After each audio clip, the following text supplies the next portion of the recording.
అని మూడవ జీవి చెప్పుగా నేను చూడగా ఇదిగో ఒక నల్లని గుర్రము కనబడింది. దాని మీద ఒకడు త్రాసు చేత పట్టుకొని కూర్చుండి ఉండెను.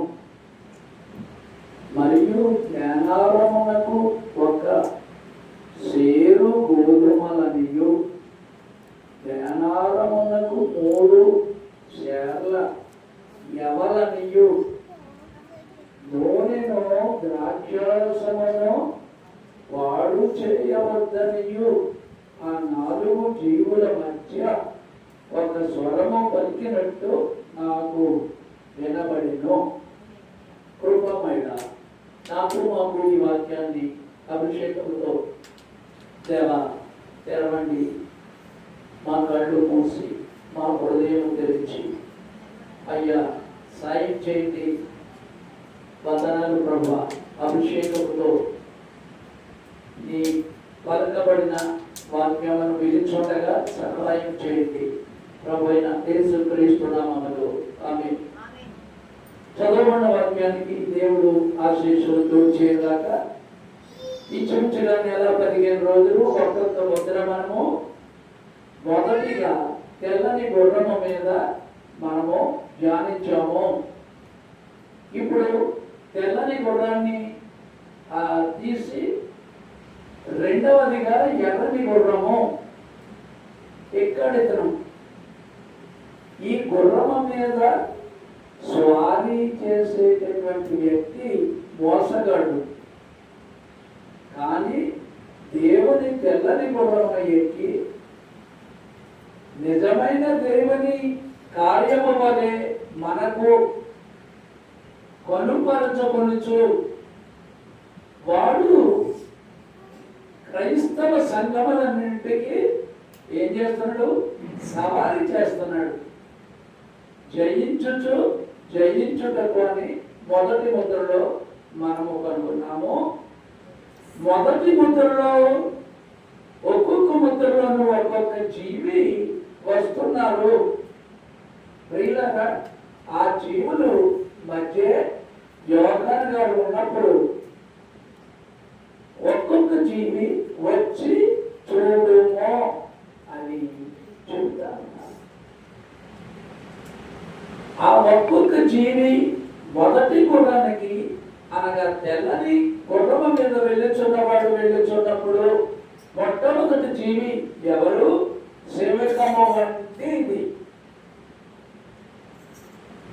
రెండవది ఎర్రని గుర్రము మీద వెళ్ళుచున్నప్పుడు రెండవ జీవి ఎలా ఉంది మీరు చెప్పగలరా? ఎద్దు లేక దూడ, ఎద్దు లేక దూడ. ఎర్రని గుర్రము మీద వెళ్ళుచున్నప్పుడు ప్రతి గుర్రము మీద వీడు సవాలు చేయుచున్నప్పుడు చేతిలో ఏదో ఒక్కడి ఉంటుంది. తెల్లని గుర్రము మీద వెళ్ళుచున్నప్పుడు విల్లు ఉంది కానీ బాణము లేదు. రెండవ గుర్రానికి వీడు మారి పరిచర్యను మార్చాడు. ఒకే వ్యక్తి, గుర్రము మారింది, రంగు మారింది.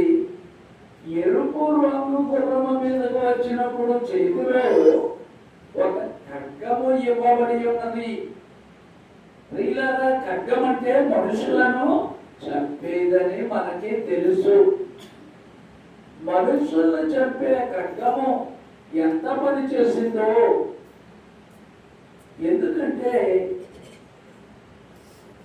ఒకరికి ఒకడు సమాధానము లేకుండా చేయుటకు ఈ ఎర్రటి గుర్రము మీద ఉన్నవానికి అధికారం ఇచ్చి ఒక ఖడ్గము వానికి ఇవ్వబడింది.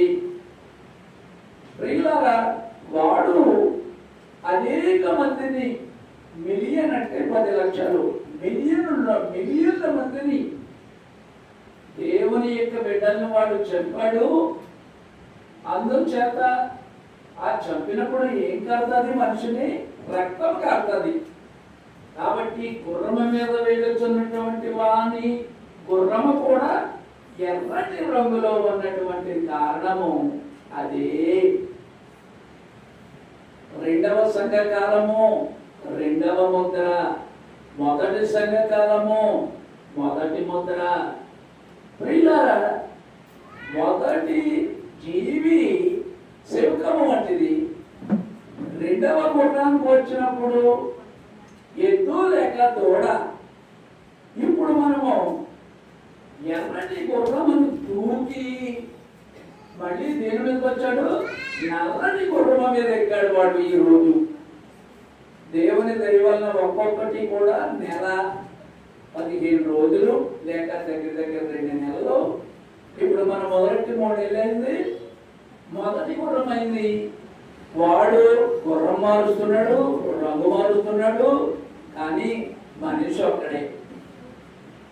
వాడి చేతిలో ఒక్కొక్క గుర్రం మీద ఉన్నప్పుడు మొట్టమొదట విల్లు లేని, బాణము లేని విల్లు. రెండవ ఎర్రని గుర్రం మీద ఎక్కినప్పుడు చేతిలో ఖడ్గము. మరలా ఇప్పుడు మూడవదైన నల్లటి గుర్రము మీద వాడు ఎక్కాడని మనం ఇప్పుడు చదివినటువంటి వాక్య భాగంలో మూడవ జీవి కూడా రావాలి. ప్రియులారా, ఆ మూడవ జీవి మరి ఎవరో చెప్పగలరు మీరు? మొట్టమొదటి సింహం అనుకున్నాం, రెండోది ఎద్దు లేక దూడ అనుకున్నాం. మూడో జీవి మనుష్యుని ముఖమును పోలిన ఒక జీవి, మనుష్య ముఖము వలె ఉన్నటువంటి ఒక జీవి. ఈ జీవుల గురించి కూడా ఒక సంఘకాలము, ఒక ముద్రలో ఒక ముద్ర విప్పబడినప్పుడు ఒకడు గుర్రమనెక్కినప్పుడు ఆ గుర్రము తర్వాత ప్రతిదానికి ఒక జీవి. ఇప్పుడు మూడవ నల్లని గుర్రము ఎక్కి వాడు అలాగే సవారు చేసుకుంటూ వెళ్ళుచున్నప్పుడు మూడవ జీవి మనుష్యుని ముఖమును పోలినటువంటి జీవి. ఆ మూడవ జీవి యోగాను వచ్చి చూడుమో అని చెప్పారు. అప్పుడు యోహాను గారు వచ్చి చూడగా ఉరుము ఉరిమెను. హల్లెలూయా. ముద్ర తెరవబడినప్పుడు ఉరుము ఉరిమెను. నిజంగా ఈ సంఘకాలాలు ముద్రలు మనం చదువుతున్నప్పుడు గుర్రములు, సంఘకాలములు, సంస్కర్తలు, తరువాత ముద్ర తెరవబడినప్పుడు జీవులు, జీవి తెరవబడినప్పుడు యోహాను గారికి చెప్పినప్పుడు వచ్చి చూడమన్నప్పుడు యోహాను గారు వెళ్ళి అది చూసేటప్పటికి ఉరుము ఉరిమెను. ఉరుము అనగా దేవుని యొక్క శబ్దం. హల్లెలూయా. ప్రియులారా, మరి ఇప్పుడు మూడవదైన నల్లని గుర్రము గురించి మనం మాట్లాడడానికి ఇప్పుడు మనం ప్రారంభించేటప్పుడు మనము జాగ్రత్తగా కనిపెట్టినట్లయితే చూడండి, మధ్యవర్తిత్వపు పని జరిగించుచున్నటువంటి జనుల కొరకు రక్తము కార్చిన గొర్రె పిల్ల అక్కడ ఉన్నట్లుగా చూసాము. జగత్తు పునాది గొర్రె పిల్ల యొక్క జీవ గ్రంథములో చూడండి, జగత్తు పునాది వేయబడక మునుపు నుండి పేరు రాయబడి ఉన్న చివరి ఆత్మ వచ్చే వరకు యేసుక్రీస్తు ఇప్పుడు విజ్ఞాపన చేస్తా ఉన్నాడు మన కొరకు. చాలా మంది అందులో ఉంటారు, ఇతరులు జీవ గ్రంథములో పేరు లేని వారు అందులో కారు. జీవ గ్రంథములో ఉంటుందో వారు లోపలికి వచ్చుదురు. చివరి ఆత్మ లోపలికి వచ్చినప్పుడు ఏమవుతుంది? విమోచన సమయము సమాప్తమవుతుంది. కాబట్టి మొత్తం సృష్టిని విమోచించే వారినందరినీ ఈ బిడ్డలు నావారు అని గొర్రె పిల్ల ఈ భూమి దాని మీద ఉన్నటువంటి బిడ్డలు నావారు. కారణం ఏంటి? నా సొంత రక్తముతో విమోచించానని చెప్పి గ్రంథము తీసుకొనడానికి, దాన్ని విప్పడానికి వచ్చినప్పుడు యోహాను గారు ఇప్పుడు ఏడవడం లేదు. ఇంతకు ముందు మనం చూసాము ఏడ్చారని. ప్రారంభంలో అయ్యో ఎవరు లేరంటే లేదు, యోధా గోత్రపు సింహము జయము పొందనని చెప్పారు. అప్పుడు ఏడుపు మానేశాడు ఆయన. వధించబడినటువంటి గొర్రె పిల్లని చూశారు యోహాను గారు. ఇది వరకే వధించబడినది, మరలా ఇప్పుడు జీవించుచున్నది. రక్తము కార్చుచున్న గొర్రె పిల్ల రక్తమును చిందించుచున్నదని, వధింపబడినదని, సింహాసనముపై కూర్చొని ఆ గొర్రె పిల్ల ఉన్నది. ప్రియులారా, యేసు క్రీస్తు ఆత్మల కొరకు విజ్ఞాపన చేయించు సింహాసనమునకు వెనుక కూర్చుండి ఉన్నది గొర్రె పిల్ల. చివరి ఆత్మ ఎప్పుడైతే అక్కడికి వస్తుందో అప్పుడు పూర్తవుతుంది. దేవుని ఇంకా విమోచన గ్రంథమును పట్టుకొని ఉన్నాడు. ప్రియులారా, సమీప బంధువులకు విమోచన యొక్క పని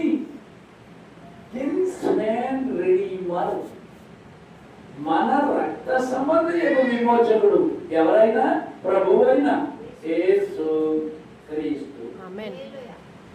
ఎవరిని? పాత నిబంధన గ్రంథములో దేవుడే మన పాపములకు పరిహారముగా రాబోచున్నాడని రూతు బోయజు అనేటటువంటి కుటుంబంలో బోయజును ఎక్కడ సాదృశ్యంగా పెట్టారు? ఇప్పుడు రూతేమో పెండ్లి కుమార్తెగా సాదృశ్యంగా పెట్టారు. అక్కడ బోయజు సమీప బంధువుడుగా వచ్చి అక్కడ రూతు కొరకు వినిపించాడు. ప్రియులారా, మరి అక్కడ కొద్దిగా ఋతు బోయజుని గురించి, కుటుంబం గురించి చెప్పారు. ఇప్పుడు లోకము పరిస్థితి ఎలా ఉంది? శ్రమలు, ఘోరమైనటువంటి స్థితికి దిగజారిపోతుంది. పాపము పెరిగిపోవచ్చున్నది. వ్యాధి, శ్రమ, మరణము, దుఃఖము పెరిగిపోతుంది.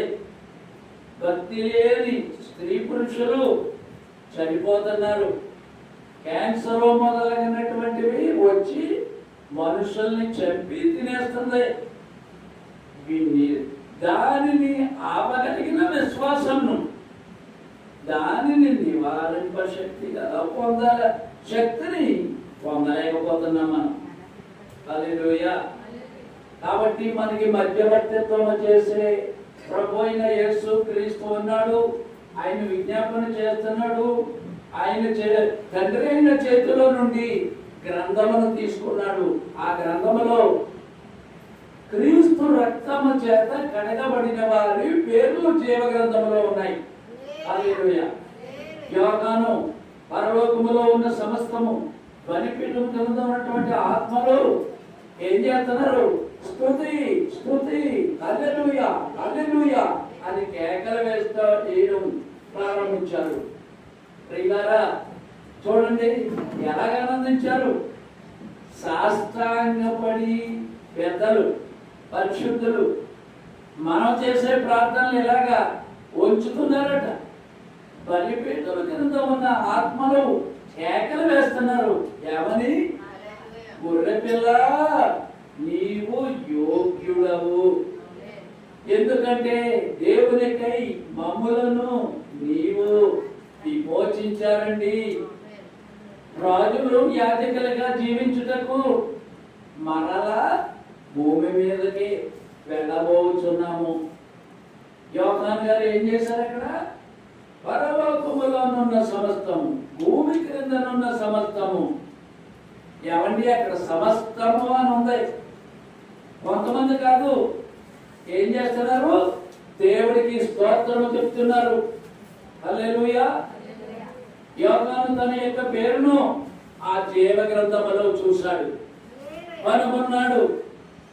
ఇక మీద న్యాయాధిపతికి చెందినది కాదు. ఎవరికి చెందింది? తీర్పు లేదు. ఇంకా